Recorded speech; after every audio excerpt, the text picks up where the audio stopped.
Welcome back to Risky Business, a show about making better decisions. I'm Maria Konnikova. And I'm Nate Silver. Did we mix that up? Usually we go the other way. Oh, No. I don't know what I'm fucking talking about.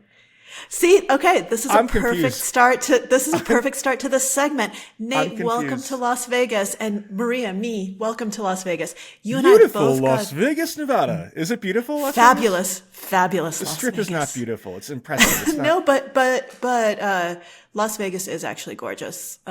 For people who haven't been here, just go off strip, go to Red Rock, go to the Spring Mountains. Like, there is some absolutely breathtaking beauty out here. Anyway, so on the show today, Nate, we're going to be all in on poker. So you and I have just played our first event. We're going to be talking about changes in the World Series, your ability to know your opponent, and then we're going to have a special guest on whom neither one of us has met. And it's a poker newbie, and we'll be offering some poker lessons, yeah? Yeah, I've been here for 46 hours. I've played, I think, 22 hours of poker. In those 46 hours, I feel very fully immersed in the Las Vegas experience already. But yeah, the ostensible origin story of our meeting and the show is poker. And so we're going to lean a little bit into poker. I was also recently out at the Manifest conference in Berkeley, California, downloading with people on AI and effective altruism and other things. Maybe we'll talk about that next week. I have some thoughts on how AI timelines are being revised, about the culture it emerges from. That's a whole nother subject, though. It is a whole nother subject, but Nate, I'm sorry, I can't help laughing. And it's not just you, it's the way that this vocabulary is just like filtered into normal discourse that you were downloading, right? That you're at an AI conference and you as a human being are downloading information. It's interesting, which is not something we would have ever said. Having back to back these different groups of nerds, right? Like, I would say that among normal human beings, right? Normal American men, let's say, where 0 is extremely socially graceful, suave, George Clooney, whatever. And 100 is like, who's the suavest? I don't know. And 100 is like, no, George Clooney's a great example. Extremely socially awkward. I'm like a 60, so more toward the awkward side, right? Among poker players, I probably get to a 40. Among the AI nerds, I'm like George fucking Clooney, basically, right? It's very weird. I love Not this. appearance-wise, but in terms of socialization, I think. We're gonna have to do an entire deep dive into this. Yeah, absolutely. I want to talk about some changes, or we want to talk about some changes to how the World Series actually play. I think it's a very fundamental change that players are downplaying that has profound effects for the strategy. So should I explain, or do you want to explain it? No, go ahead and explain. But first, can we just give a congratulations to us? So Nate played one event while I still wasn't here, but yesterday I played my first event and Nate played his second. We both cashed. We had a nice dinner and then went back to play. And Nate, you ended up busting at the very end of the day, but you did cash. You did make the money, which is great.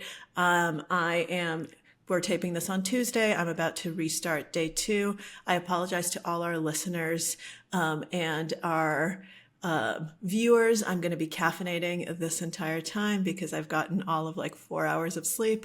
But I have really cute elephants on my coffee cup. So I have a sugar-free Red Bull, there's that. so I'm joining. Beautiful. Okay, so cheers to the Risky Business Poker caffeination. But yeah, this year, so I arrived and my experience registering and getting to my table was completely different because there's kind of this new component of the World Series, which is all online, and it actually gives you access to all the players. So Nate, do you want to talk a little bit about this and what it actually means for how you approach your day one table, which has never been possible at the World Series before. I just want to say it's always been possible at PokerStars. I am a PokerStars ambassador, but the PokerStars live app has been light years ahead. However, at the World Series, this has just been introduced. Yeah, the app is called WSOP Plus. You can sign up now with bonus code Risky Business for 20%. No, that's not true. But that would be funny. So they have a new app. The World Series of Poker brand was bought by GG Poker, which is an online poker provider. You don't have to care about that detail.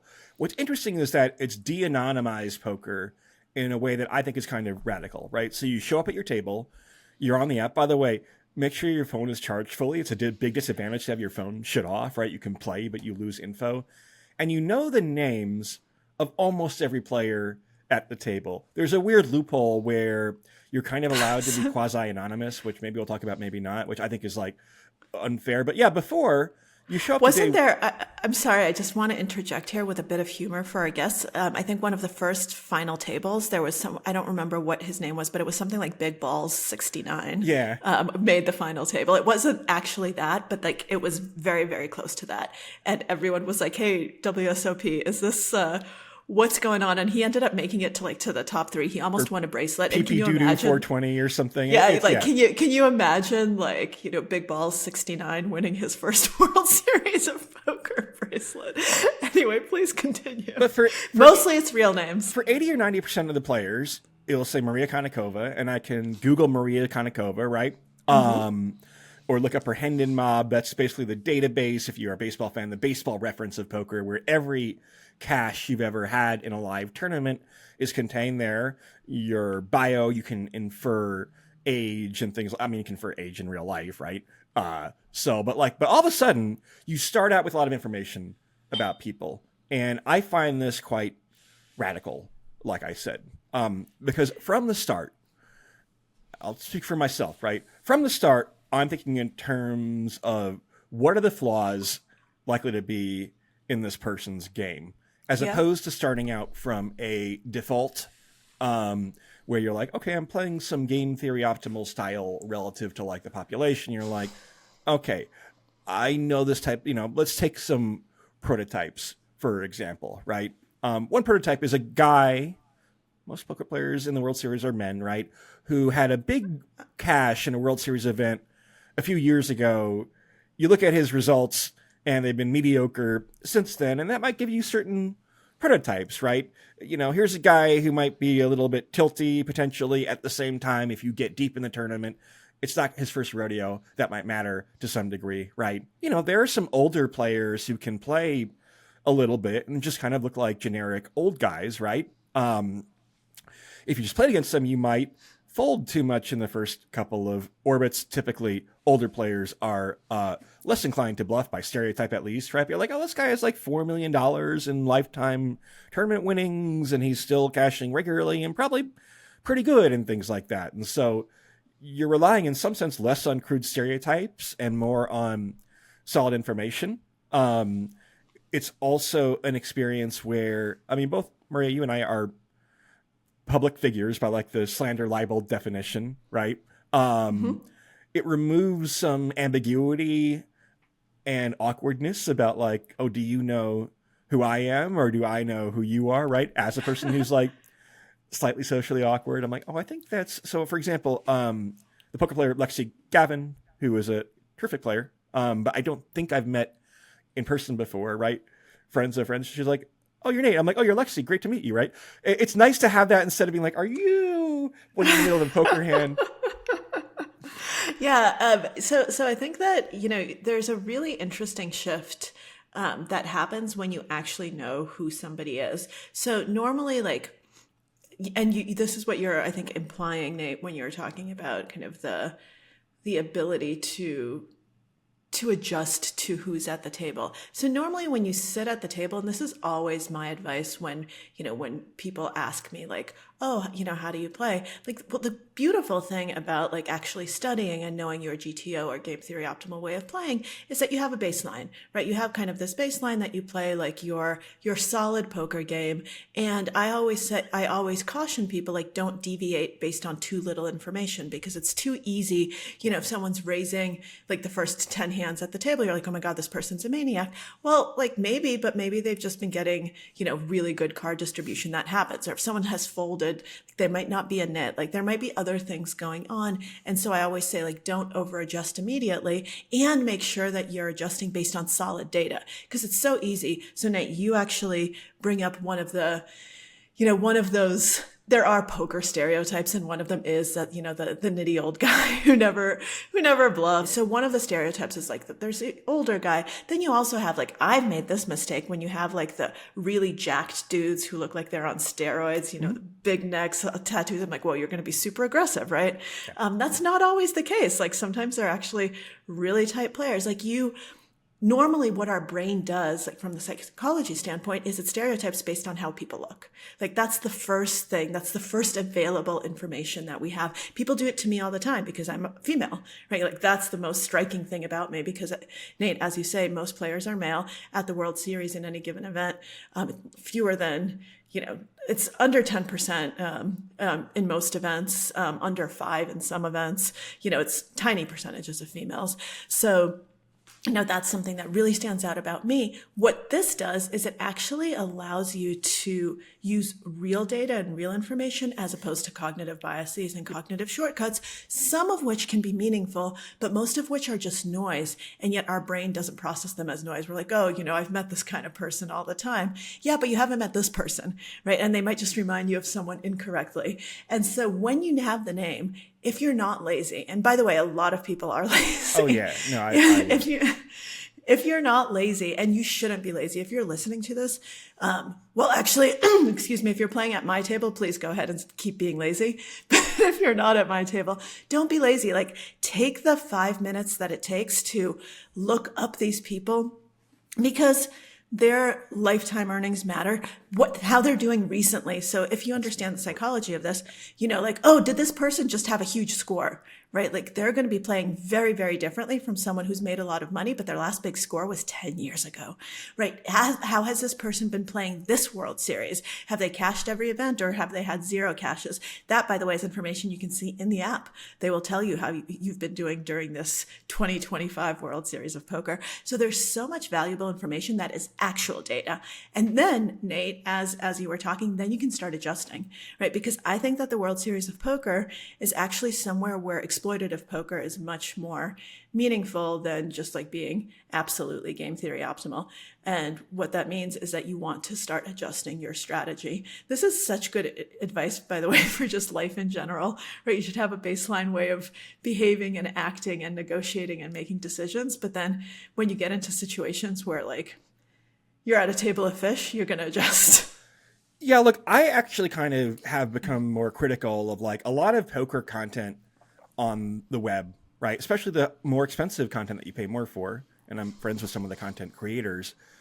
It's geared toward this environment where it's elite players versus elite players. It's very driven by solvers and game theory. And I just don't think that's where you make the money in poker for 99.9% of the poker playing population, right? I have played more live cash games in the past 2 years, probably spent as much time doing that as tournaments, ranging from low stakes to pretty high stakes. And in cash games, the game doesn't happen if you're in some GTO optimal world because no one would play just to pass chips around and give the casino rake or the home game rake or whatever else. So from the start, you're in like an exploitative environment where you're looking for people's backstories, you're looking for physical reads, you're looking for game flow, meaning what's happened recently. People can really overweight, right? What happened in the last 15 minutes, right? Whereas like, it's like, oh, well, Nate hasn't raised in an hour. He's been well behaved, and I also think kind of as a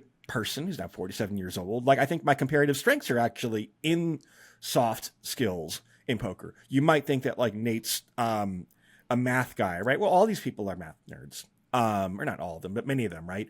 I think that I, in a poker context, like read people pretty well. I think I'm pretty good at like kind of like how much should you update? Okay, does a Brazilian play better than differently than a guy from Boston or a guy from Israel or a guy from Japan or whatever else, right?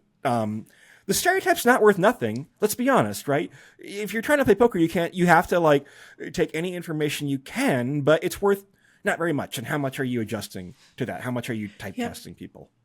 Yeah, it's so funny, Nate. Yesterday, when you say that so the recency bias is a really strong bias in psychology where people overweight recent information, right? What just happened. And in poker, that happens all the time where people just really overweight like the last 10 minutes, the last half hour, the last hour, and they'll think that you fall into a bucket. And it was very funny because there was this one player at my table that, I got into kind of several confrontations with and got the better of him in those confrontations, took some of his chips. And then, I was I was well behaved for the most part. It's not like I was going crazy. And then like 3 orbits later, like I raise and he is in the small blind and he kind of looks around because he's getting a massage. So he's not necessarily like paying attention to everything. And he's like, oh, there's a raise. He's like, oh, it's Maria again. I was like, I haven't raised for 3 orbits. Like literally this is the first hand I've played in like 3 orbits means like 3 rounds of blinds. Like I've just been completely, but in his mind, I'm a maniac, right? Like, and it's Maria again. And he just like, his mind just didn't even process that I actually haven't been raising that many hands, and because he's taking this kind of recent information against himself and just skewing completely the data set that he has, which prompts people to make big mistakes. So this is something that it happens to the best of us. And it's very like, I actually always have to remind myself not to do that because it's easy, especially when it's against you, to start taking it personally, right? If someone has only 3-bet 3 times, but 3-bet means raising kind of your bet. So if someone raises and someone else re-raises, that's called a 3-bet. And that's kind of an aggressive, it's a good thing to do. But say there's a player who's only done it 3 times in an hour, but every single one of those times has been against you. It's not. It's tricky because players' moods change a lot, right? Some people play very differently when they're winning than when they're losing when they have a big stack versus small stack, right? Some people are playing attentively and then, one thing people do, they play other tournaments or online tournaments that you can play while you're playing, which I think is stupid for various reasons, right? But like all of a sudden someone's playing online. I'm going to have to make a confession, Nate. I sometimes do that. I sometimes engage in that stupid behavior. Again, to me, I felt like I've had like a because like I was so distracted by the election at the last World Series, right? That like, okay, I feel like I'm intaking like 50% more information, right? And it's just a totally different game when you're doing it. Also, I'm fresh off the boat, so to speak, right? I'm sure by 2 weeks from now I'll be grizzled and the beard will be longer and things like that. But like, I really think that like there is a reason that there are certain players who crush live tournaments and live cash game, which is there's so much fucking information, right? Like, I played a hand where I kind of got lucky and flopped a set, but the only reason I played the hand, I played pocket 3s in early position under the gun, is because the player who was defending her big blind was on 2 different phones at once, playing in a tournament, right? Was like making dinner plans, saying the tournament was too small for her. I happen to like this person. I'm not going to out her, right? But like, she's going to fold her big blind. Hey, way more. We'll talk after. We'll talk after. I want you to out this player. But there's that kind of information is so crucial. It is, I always tell people like, oh, like tells aren't a huge thing above a certain level, but then they do exist. Like, and this isn't even a tell, Nate. You have someone who is actually just telegraphing that like, I'm not interested right now in what I'm doing because I'm in another tournament and I'm making dinner plans. And, oh, this is only an $800 buy-in tournament. I'm too good for it. That tells you everything you need to know about how your range should look, and you can really play differently. Like that is just like information for the taking. You don't have to make any sort of adjustments. Or the guy on the phone, I had this, I guess, last year, right? The guy on the phone talking with their friends about, oh, this big cash game's going to go off later, right? And now they're very inclined to punt, right? If they think that they can like play a cash game where they're making hundreds of dollars an hour, and they're in a tournament that's low for them, whatever that might be, like arguably it's rational for them to like, I'm going to either double up quickly or go home. But like, look, there are so many marginal decisions in poker, even if you look at the theory. Like we were talking about how we had made dinner plans. It happens to be a restaurant where you get charged a credit card fee if you cancel. And we're like, we can't miss dinner, right? Like not that really it was rational to do that, but like because the power of suggestiveness, right?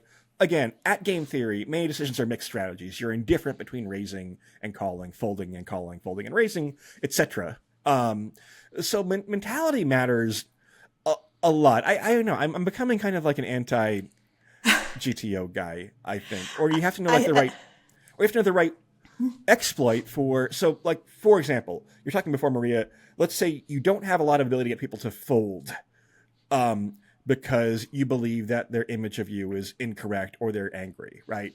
That affects some hands more than others, right? Let me give you an example that only poker player readers will understand, right? Someone raises, you have a mediocre hand like King Jack offsuit on the button. If you 3-bet that hand, your best outcome is that they fold right away, right? It's a mediocre hand. If they call, they usually have a stronger hand. You don't want to play a pot. You are relying heavily on fold equity. So in that situation, you might just pass on that hand. You could also call. I'm not sure if it's a good enough hand to call. Depends on other factors, right? But that's a hand you might play differently. Yeah. Whereas other hands, you might benefit from that, obviously.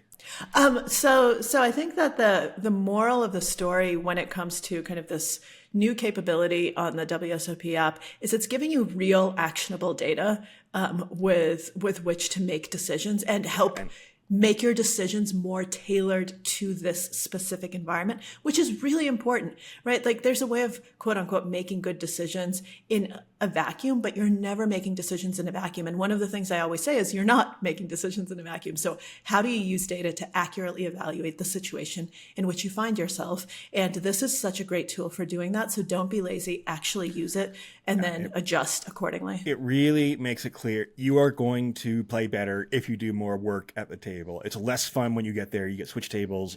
You're looking people up, right? It's definitely more work, but I think it's a huge advantage for someone who is good at working with incomplete information and willing to treat poker seriously to try to maximize their expected value. Yes. And with that, let's take a quick break. And then we will introduce our guest for today, who's a newbie poker player, and we'll be giving him some tips for the World Series of Poker. Tim, where are you from? You want to give us a little bit about your background in poker life, etc.? Yeah. So I grew up in Southern California. I kind of probably came into the poker boom during the 2003 Chris Moneymaker thing. Okay. I was playing a little bit as a kid, but that was kind of like the spark. There's a lot of Indian casinos around here, so we were able to go play when we were 18, and I did all right because I was a tight player when I was younger against just a whole bunch of crazy people. So I did all right. I thought I was probably a lot better than I was, but we played house games and things over time. The only tournament I ever really played that was a WSOP event was 2012, I was out in Vegas. It was around 4th of July, and I played a daily deep stack, one of those little, kind of catch-all kind of tournaments.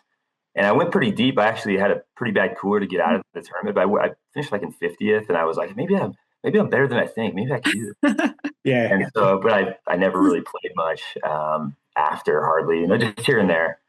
But I feel like my time now, I have more time, and I'm like, I kind of want to go and I'm okay in cash games. That's the problem. I do well in cash games. I think it's probably the nature of the way I play, and I need to get a lot better. But in tournaments, I just feel like a fish out of water. So, and the thing is, I really want to go play these WSOP events. So that's kind of why I was reaching out. I wanted to see if there's maybe a couple of pointers that you guys could give. And I have read your, I think what sparked me into this whole thing is I read your book, Maria, and then I read Nate's new book, and I started getting the fever, There you go. Yeah. Yes, yeah, wait, so. mission accomplished. Yeah. I was like, oh my God, I want to play. Yeah.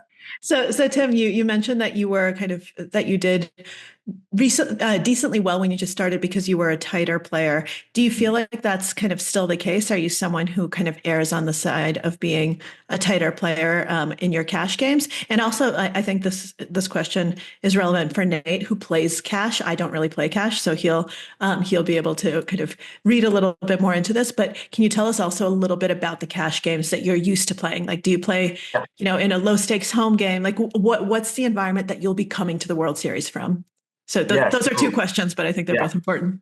Yeah, I think I've done well in cash games because I was ultra tight. I think looking back now that I know a little bit more, and I've been reading a ton lately, I'm like, oh my God, I was playing so bad. I was playing really tight. I was probably leaving a ton of money on the table. But the games I come from particularly are 1-3, no limit, cash games. I've been told, it's funny, I had some dealers one time tell me you need to move up to the 2-5 game. And I'm like, no, I don't, because I think I'm going to lose there. I played twice at a 2-5 game, And one time I sat around for like 4 orbits before I entered, and I played a really big hand. I won a big pot, and I jumped off, and everybody was super mad. Okay. Yeah. Can't do that. So, yeah, so 1-3 is where I've lived. No, I mean, cash game, if people are playing, I mean, in general for our listeners, right? You want to do the opposite of what most other people are doing. I mean, it's a kind of very rough guide, right? But like in cash games, if everyone is too loose and they call too much, right, then you can make a lot of money by what we call nut peddling, meaning only playing the best hands. I think you can make much more money than that by like also taking advantage of the fact that they have weaker ranges by doing some selective bluffing, by doing some thinner value betting. But yeah, Tim, Yeah. you gotta play 2-5, man. So what are you playing? What are you playing out here? You're still in California now, or what's your World Series schedule like? How many events are you playing, and which events are they? So yeah, it was funny because I had a whole plan and then it got kind of blown out. But I'm gonna go back in July. I want to go back in July and play some stuff. We'll see. I was looking at like the deep stack tournaments, like there's like a $600 deep stack and or $800 deep stack. Some of the other games don't really make sense for my schedule too much, and maybe my skill level. I don't know if I really want to jump in yet. But I Yeah. was out there. I was out recently. I came early, played some cash games, did pretty well. You know, made enough money to cover everything. Then I played the $600 deep stack, and I just didn't play well. But yeah. So, but ideally, what I would like to do is get some more time in, play some more, read a little bit more. Now go back and read some more because I think I just completely glazed over so many concepts. And then go back and I want to try to see if I can make a deeper run in those deep stack tournaments. Um, Yeah. Tim, I want to actually caution you a little bit that sometimes that name deep stack is actually a little bit of a misnomer. It gets a lot of people to want to play, but those are really fast structures, right? So most of those are half-hour levels, and it right. becomes a turbo very quickly. So there are other tournaments that have a much slower structure that might be actually better suited to a cash player. Okay. So I would actually like, as one of my pieces of advice, I would say potentially look at the schedule a second time to look not just at the name and how many chips. I think a lot of players make the mistake of being like, I start with 400 big blinds. That's amazing, right? But within 2 hours, you're going to have 50 big blinds. Whereas there's another tournament where you start with 200, and in 2 hours, you'll have 120, right? Like the blinds move in a very, very different structure. And it actually plays much deeper for much longer. And I think that, and Nate, you can correct me if I'm wrong, but I think for cash players, one of your big advantages is kind of knowing how to be patient in those slower structure events, as opposed to kind of the more turbo structures where I think tournament specialists really thrive because they know how to actually like keep building their stack. You have to be aggressive in those tournaments. Those are tournaments where being patient, being kind of a little bit tighter is not rewarded because of the way that the structure works. Like you have to constantly be fighting against the rising blinds. And so I think those are two considerations that you should think about as you kind of consider what are my strengths, because don't one of the things I learned when I was starting is don't try to reinvent the wheel at the beginning for a Yeah. tournament series, right? So even if there are things you want to work on, like if you try to implement 20 new things into your game as you enter a new tournament, it's not going to go well because you haven't practiced, you're not comfortable with it. And so I would say instead try to optimize on your strengths, right? Figure out what am I best at a poker player, like as a poker player. I'm a patient cash player, right? And so what are the tournaments where that's going to be more of an asset? Yeah, I think yeah, to your point too, it's funny because I feel pretty comfortable in the cash game, and then I hopped into that tournament. Immediately I felt like the clock was like burning behind me. And I was just Yeah. doing things that were like not typical of the way I would play. And it was weird too because we Yeah. started five-handed in that tournament for a while. And that was different too. So we were five-handed. I was like, I need to start push these people around right now.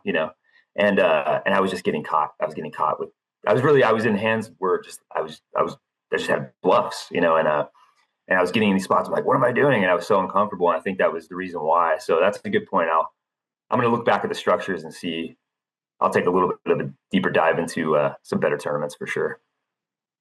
Yeah, look, let me say a couple of things. One is that like if you're used to generally playing tighter relative to the players at the table, right? Like I'm not super tight, but in these cash games, they're really splashy. They're New York City cash games for the most part, right? And so I'm like, I think playing correctly, but one of the tighter players. And when you have a tighter range pre-flop, then it's just such an advantage if you know how to press it post-flop. You can bet thin for value. You can make bluffs because they miss so many flops when you have a tighter range, right? You can obviously try to extract money when you have very strong hands, the nuts in various Right. ways. But yeah, if you are one of the looser players at the table, then that requires a lot of adjustments post flop. I'm usually not on that side, so I can't speak as much from experience. But I want to say like one thing that Maria was hinting at, like, is like, so one thing I literally did before this World Series, and I haven't done it in the past, and maybe I will, but like I made a list of like what I think my comparative strengths and weaknesses as a poker player are relative to the field, and then how that translates in a substantive way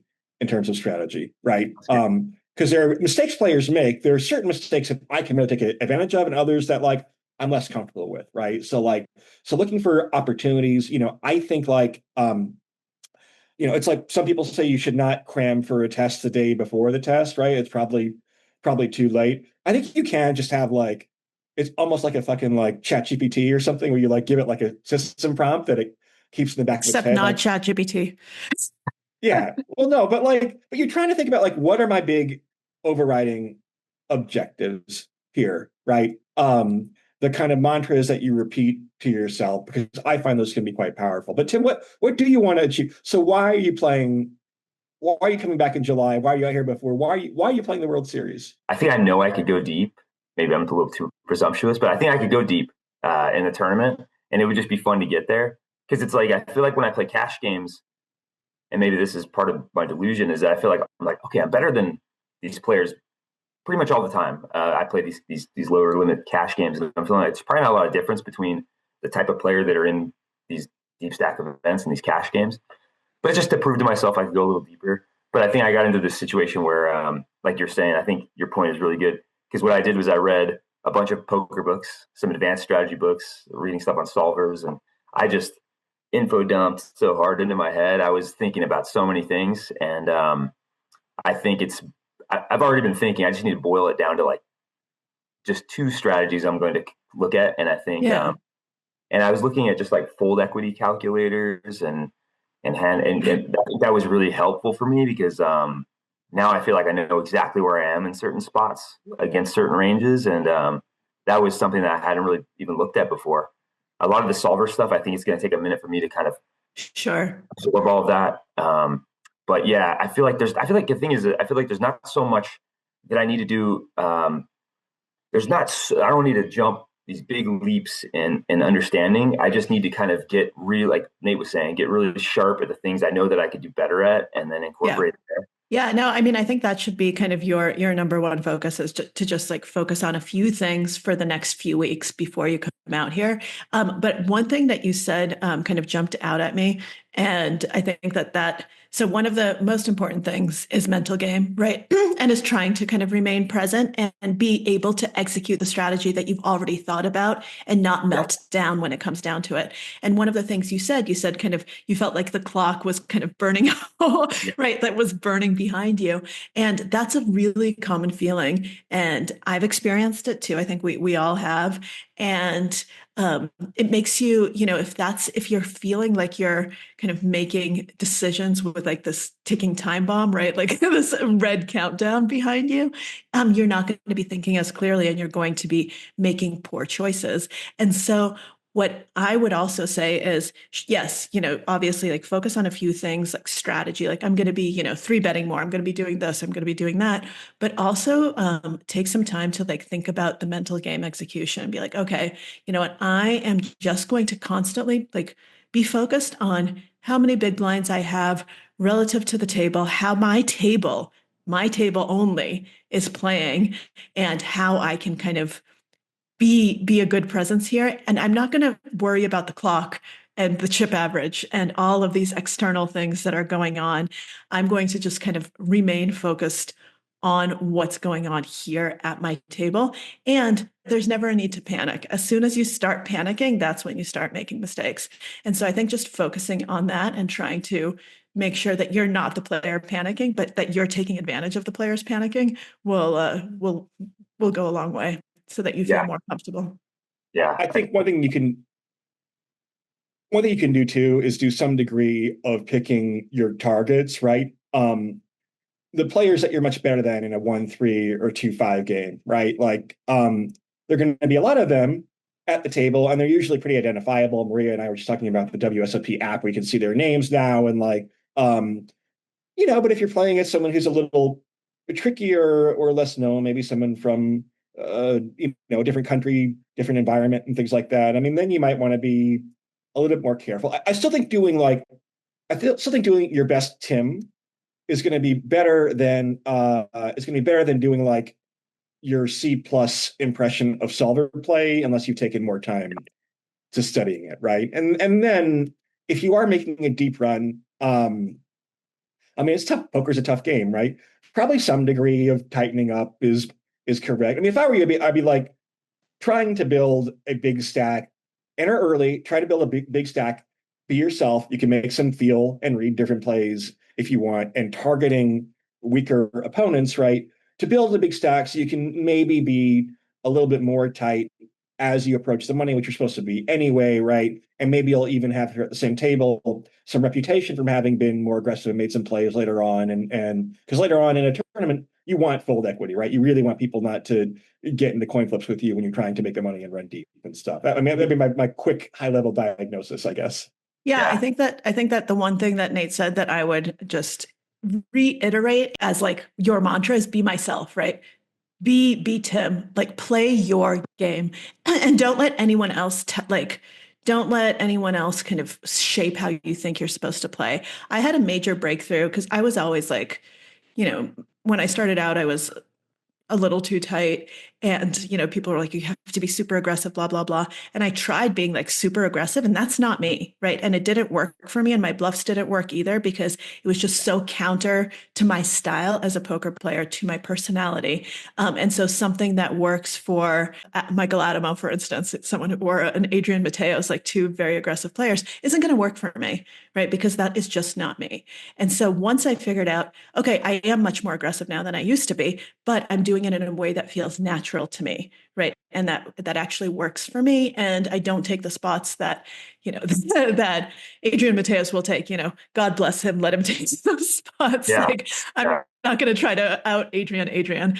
And so that's, I think, something that's just so important to remember, because you're going to become a better player. The best players are ones who actually tap into what they're good at. Yeah. Do you guys try to stay away from rebuy tournaments, or is that like a thing that not too big of a deal for you guys? No, I mean, I love freeze outs. I think they're wonderful. And if it's not a freeze out, I would love if it's a single reentry. I do not like unlimited reentry tournaments, but I will play them if I think they're good value. So I don't. Yes. Okay. So but this is something I don't know how Nate treats it, but so I always do a budget ahead of time. So I have a big Excel spreadsheet of all the events I'm playing, and I put what my maximum number of bullets for each event is. And I never go above that, no matter what, because I have gone above that in the past when I was just starting out, and it's just never a good idea, right? When I'm like, oh, I budgeted 4, but it's such a good event, so I'm just going to fire a 5th. I always regret it, right? Like that's just, it's never good. Yeah. I'm trying to register earlier this year, meaning playing maybe not from the very start, but I like playing deep stack poker. It sounds like you do Tim, right? And so like, look, some of the theory says that like, oh, if you register late, you're more likely to cash and it's more plus EV or less negative EV. I'm skeptical of that. If you do have live deep stack cash skills, and also there's a big filtering effect, right? I've played a medium event, $2,500 and $800 so far, right? And like, the tables you get when you sit down are fucking like a wet dream, pretty much, right? And by the time you get to the bubble, then those tables get much tougher, right? I mean, there is some dead money people who are just very, very bad at poker, who are almost for sure going to punt off chips, right? So registering early, I'm not as concerned about rebuy versus non-rebuy. People will call down looser if there's a rebuy available. It's a game texture thing. But play some real poker, like register early from the first level if you want. I like that you're playing shorthanded and pushing people around. I think that's attitudinally good. Seriously, even if because the average tournament pro is fucking terrified of playing 5-handed poker, right? I'd love to do that. And if you overplayed some spots, okay, you'll counter adjust next time. Yeah, I think that's great, Tim. We both wish you so much luck. Thank you. We hope to be able to check in with you later this summer. But yeah, keep this in mind. I hope this was helpful to you. Yeah, it But was. Yeah. it's a pleasure to meet you, and we hope that you crush it at the World Series in July. Thank you. Momentum. Good luck. We'll get a beer with you in July if we're Yeah, still around, which we will be. absolutely. Yeah, Yes. cool. So Hopefully, thank you for yeah. joining Risky Business, and good luck. May the poker gods be on your side. I'm gonna need them. Thank you, guys. Take care.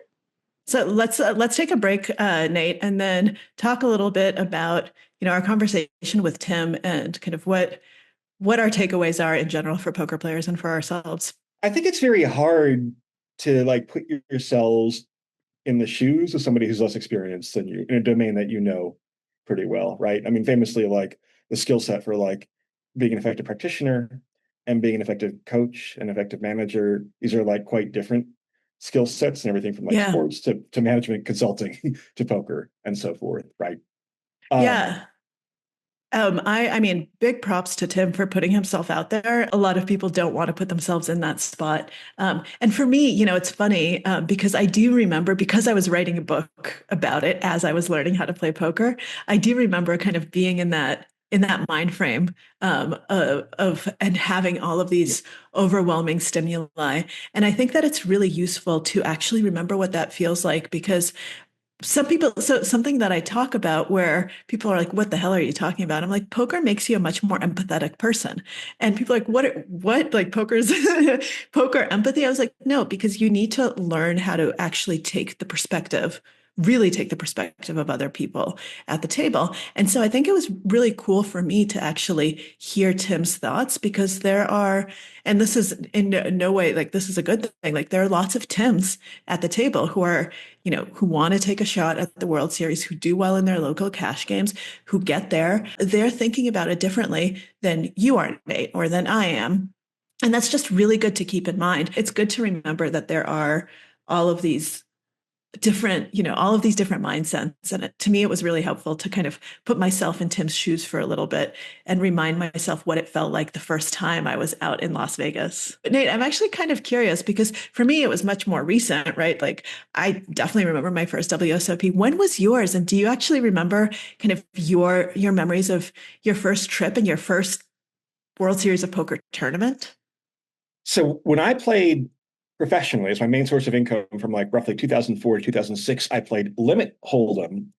I played high stakes limit hold'em cash games online, which in every dimension is opposite from live no limit hold'em tournaments, right? And so like one thing that helped is my experience early on in the World Series. I think there was one trip I went that was kind of like there was a meetups for like the 2+2 forums. I wouldn't even play the no limit events necessarily. It took me a long time before I even like cashed anything. And so I think one thing that does help is like I can empathize with players who have like some poker experience, but like are a fish out of water at the World Series of Poker and are not quite sure like what they want to accomplish from it, right? So you're like relating to things in the back of your head about the way they put chips in the fire, little things like, okay, so after every X number of levels, you have to get rid of the low denomination chips. So blinds go up, so you get rid of the $100 chips and round them off to 500s, basically, right? And like,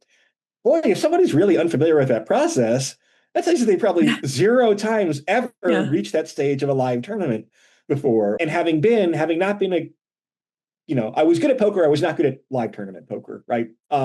And probably a lot of people are like that, right? They're not totally dumb. There's some poker environment. Maybe it's a home PLO game where it can be really loose, right? Or maybe whatever, where they can thrive, and they're not thriving in this environment, and understanding why they're not thriving and what mistakes they'll make and what vulnerabilities and exploits you can make against them, I think is valuable.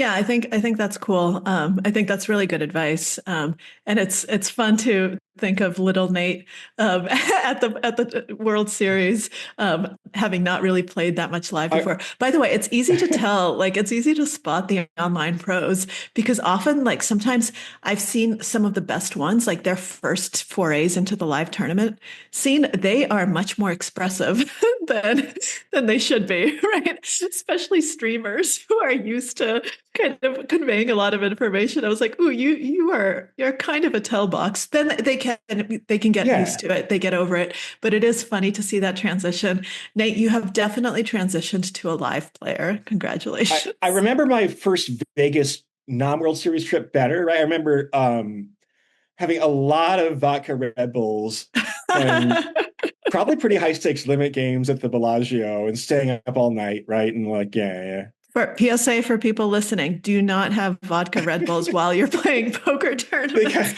they This kind is of not cancel good. out This though. is The vodka and the Red Bull cancel out. this is a negative EV thing to do.